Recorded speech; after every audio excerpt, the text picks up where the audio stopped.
Most people know George Harrison as the calm Beatle, quiet, peaceful, and interested in spiritual things. He was the last person you'd think would stay angry at someone. He played music alongside John Lennon, Paul McCartney, and Ringo Starr while they made famous songs like Yesterday, Let It Be, and Hey Jude. But one of those bandmates hurt him really badly, embarrassed him, and broke his trust in a way that stayed with him forever. And when George finally told the truth when he was 58 years old, it made everyone see him differently. But before we talk about who Harrison was most upset with, we need to go back to when he first joined the Beatles to understand why this hurt him so deeply. Way before the world knew George Harrison as the quiet Beatle, he was just a little kid living in a tiny house at 12 Arnold Grove. He was born on February 25, 1943, and spent his early years in a home that was so cold in winter that you could actually see your breath floating in the air, even inside the house. The bathroom was outside in the backyard, and the walls had cracks that let cold air sneak through. But in that small house, there was a mom who saw something special about her youngest son. Louise Harrison loved to sing so loudly that neighbors joked her voice made the windows shake. She had an interesting habit while she was pregnant with George. Every Sunday, she would listen to Radio India, letting the strange, dreamy sounds of sitars and tablas, Indian instruments, fill their home. She thought these sounds might help calm the baby growing inside her. Years later, George said those sounds never left him. Just that one detail makes it feel like his future was meant to be. George loved drawing guitars in the blank spaces of his school notebooks, but school felt like a jail to him. No guitars allowed, no place for someone who was different. Everything changed one day in 1956. While riding his bike, he heard Elvis Presley's song Heartbreak Hotel coming from someone's open window. He stopped his bike completely. He said later that moment felt like a bomb going off in his head. In a neighborhood where nothing exciting ever happened, Elvis's music sounded like a door opening to a whole new world. When he was 14, he begged his mom to buy him a guitar. She saved up and bought one for £3 and 10 shillings, which was a lot of money for their family, and George practiced so much his fingers started bleeding. A musician named Lonnie Donegan and his skiffle music inspired George to start his first band called the Rebels. The music was messy. It was loud, but it was theirs. Then something amazing happened. On the bus ride to school, George met a boy named Paul McCartney. Two kids, same bus, both crazy about guitars. Paul would later call George his baby brother. Back then, they were just kids leaning over the bus seats, teaching each other how to play guitar chords and dreaming about performing on stages they'd never even seen. In March 1958, Paul brought George to try out for John Lennon's band called the Quarrymen. John thought George was too young.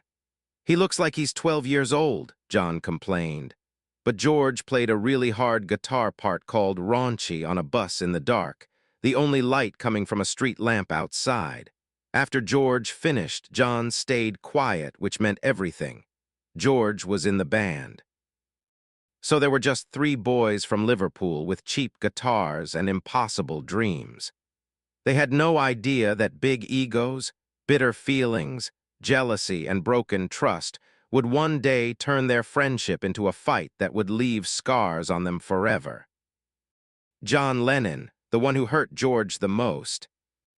When the Beatles became super famous, at the very top of their success, that's exactly when George Harrison's relationships inside the band started falling apart, especially with John Lennon. From the outside, they looked like 4 best friends who were inseparable. But inside Studio 2 at Abbey Road, where they recorded, George was starting to feel like he didn't really belong. And John, the man George once looked up to like a hero, became the person who hurt him the worst. The problem started small in the mid-1960s, right when George began writing his own songs that he really believed in. He brought a song called If I Needed Someone into the studio, feeling confident, but John barely even looked at it. He just said, "It's nothing." It wasn't helpful advice. It was like he was saying the song didn't matter at all. George went home that night completely silent. He only told his wife, Patty Boyd, one thing. John didn't even really listen to the song. From that moment on, every time George got better at music, John seemed to push him away, as if George growing as a musician was something John couldn't stand. When George got really into meditation and Indian philosophy, John made fun of him in front of everyone. "You and your gurus, it's just another trap," John would say. George didn't argue back, but Ringo said lat. That the look on George's face was like someone had stabbed him right there, in front of the whole room. The real breaking point happened during the Let It Be recording sessions. In the raw footage from the 2021 Get Back documentary, you can see George trying to explain an idea for a guitar part, but John completely ignores him.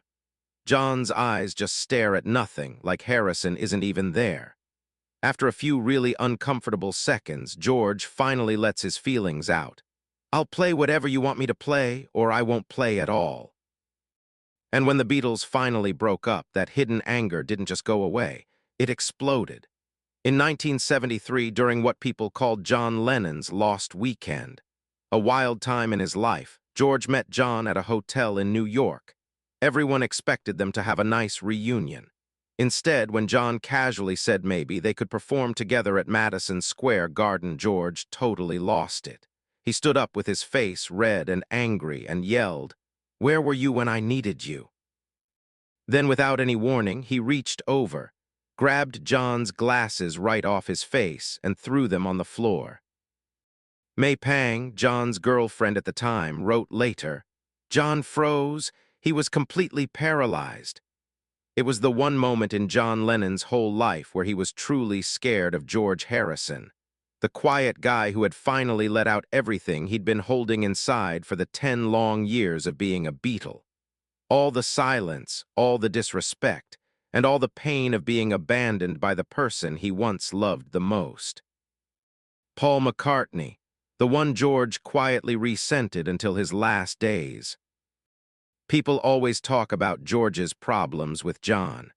But here's the truth that still shocks even the biggest Beatles fans. The relationship that bothered George the longest was actually the one he had with Paul McCartney. And unlike that explosive moment with John in 1973, George and Paul's conflict was quieter, colder, and way more painful.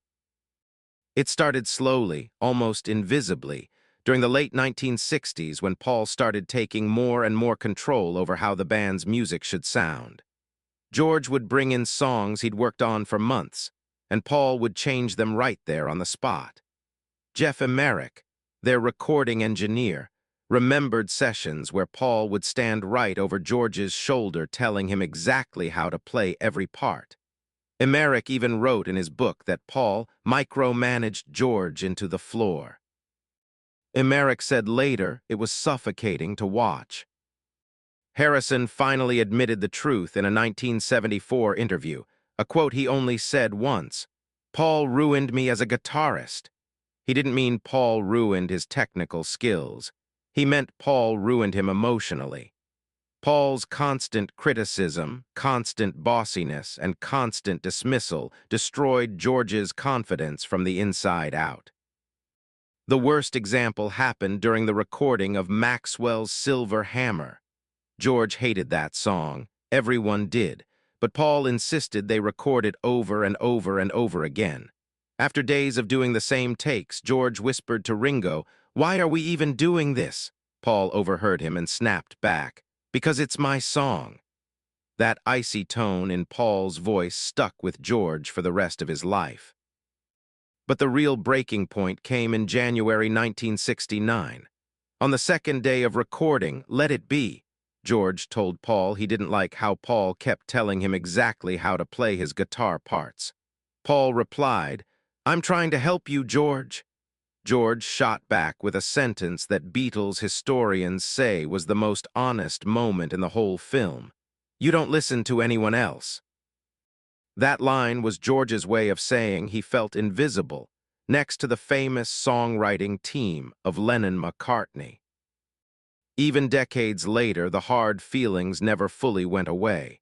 In 1987, someone asked Harrison if he would ever start a band with Paul again. He answered immediately, "I'd join a band with John, but not with Paul. It's nothing personal, just musical." But everyone knew it actually was personal. Even in the last part of his life, George Harrison carried a wound that Paul never really understood.